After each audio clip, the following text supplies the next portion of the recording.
Welcome to today's episode of the Be Sure podcast.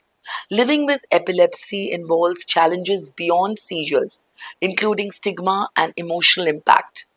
However, with the right treatment and adjustments, many people with epilepsy can lead active lives. To help us better understand this, we are fortunate to have a renowned consultant neurologist with extensive experience in treating epilepsy. Welcome, Doctor. Yeah, good morning, Jyoti. It's really nice to have you on this beautiful Sunday. And let's discuss something very important to many people. Let's start with the basics. What exactly is a seizure and how does it affect the brain?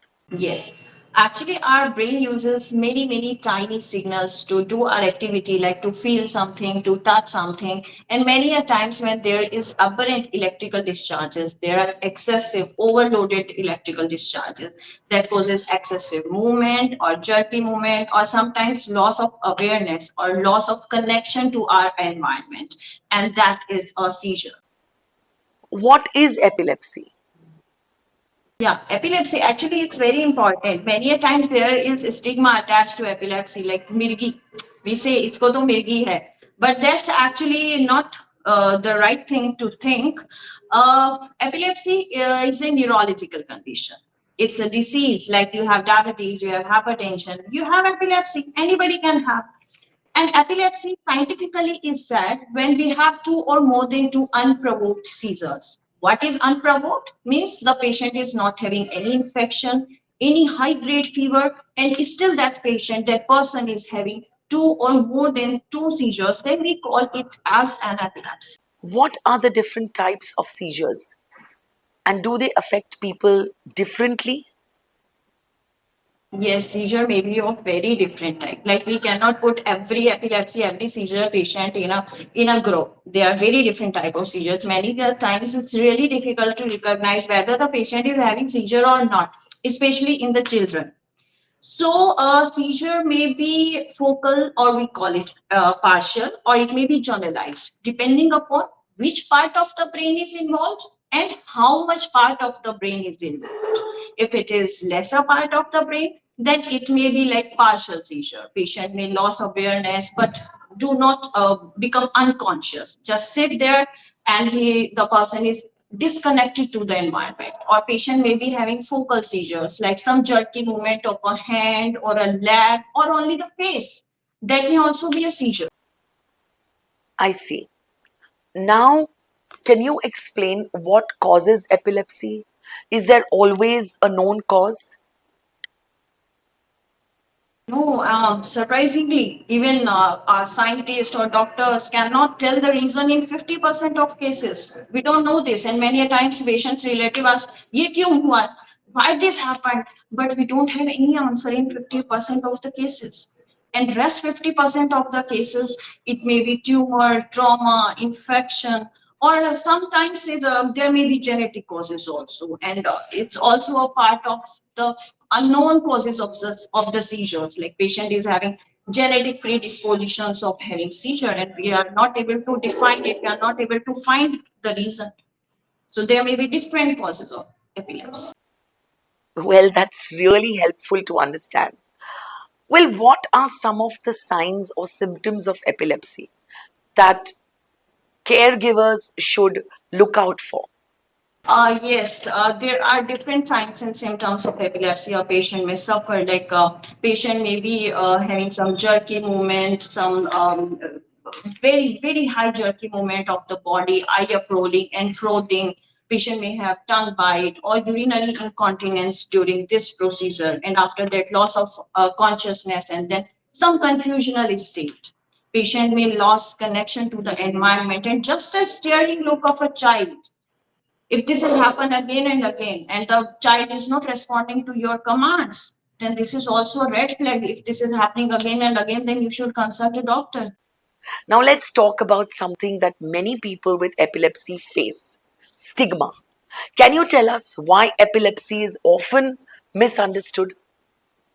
Yes, this is really disheartening to see young females having seizures and her parents, and they have a very distinct anxiety that What to do, ma'am? How to make this girl marry? Should we tell or should not we tell? Should we tell this is the first episode that happened after marriage, and the person is having seizures for last so many years? And this is really bothering to our society, because it's actually, this is a neurological disease, but this is frightening to see a person having seizure in front of you. Then this adds to the stigma, because if you are marrying a girl and a girl is having all jerky movements in the marriage, and then all relatives are saying this girl is having seizure, then it's a heavy load on both sides of the family. So as a part of society, we can also understand this, but this is wrong. We have to make a notion to the society. We have to make awareness to the society that this is also a disease. That person is affecting with this disease, and this can be controlled. This can be cured if you support her, if you support him, if the person is taking regular medicines. So I most of the time I say, relatives ask, "ये मिर्गी है?" I say no, this is not a mirgi, because mirgi is associated with the stigma in our society. This is seizure and this is epilepsy. This is a neurological disease, and we should be very supportive to these patients. How does this stigma affect people with epilepsy?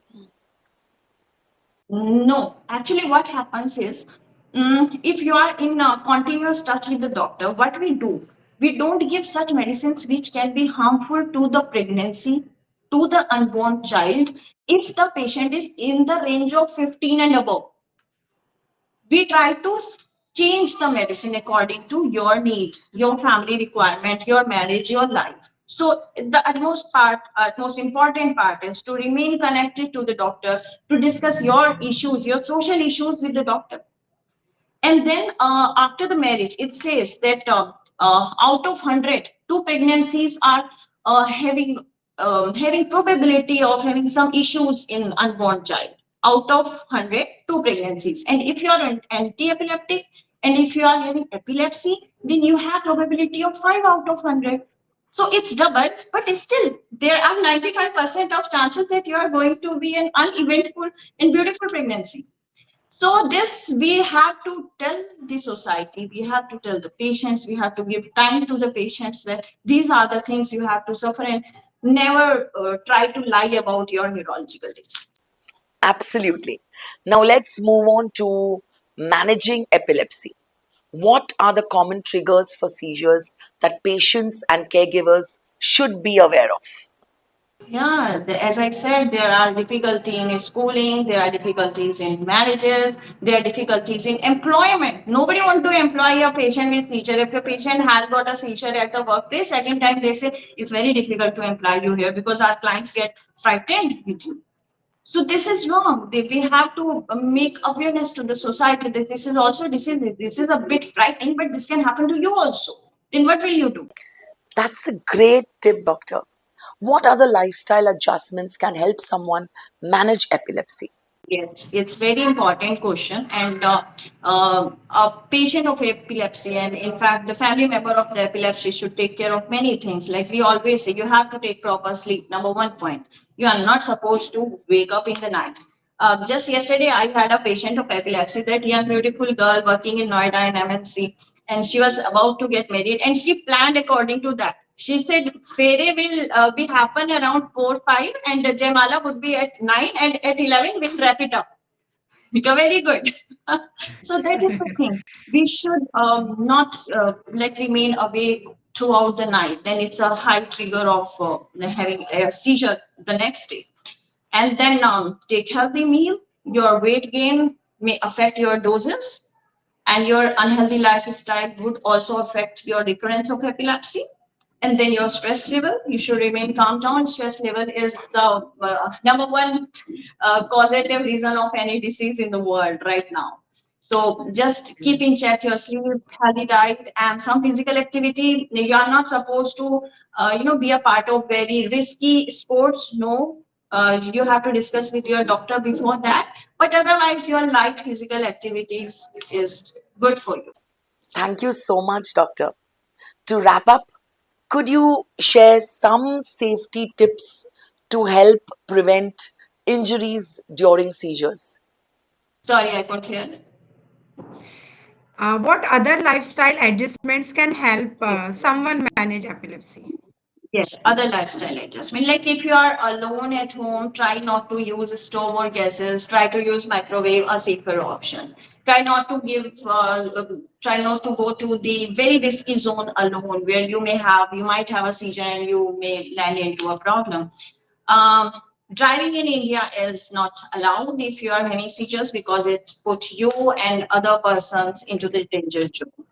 And swimming, we also try to, we say avoid it if you are having recurrent seizures, because it may also be very, prove to be very dangerous to you. So minor lifestyle modification with less stress, good physical activity, healthy diet, and some minor changes, it may be of very useful to you. And along with this, you should be stick on to your drugs. You are not supposed to miss out on your drugs. Like I have forgotten a dose and then I have taken double dose, or I have forgotten 4 days along with, then you are in the danger.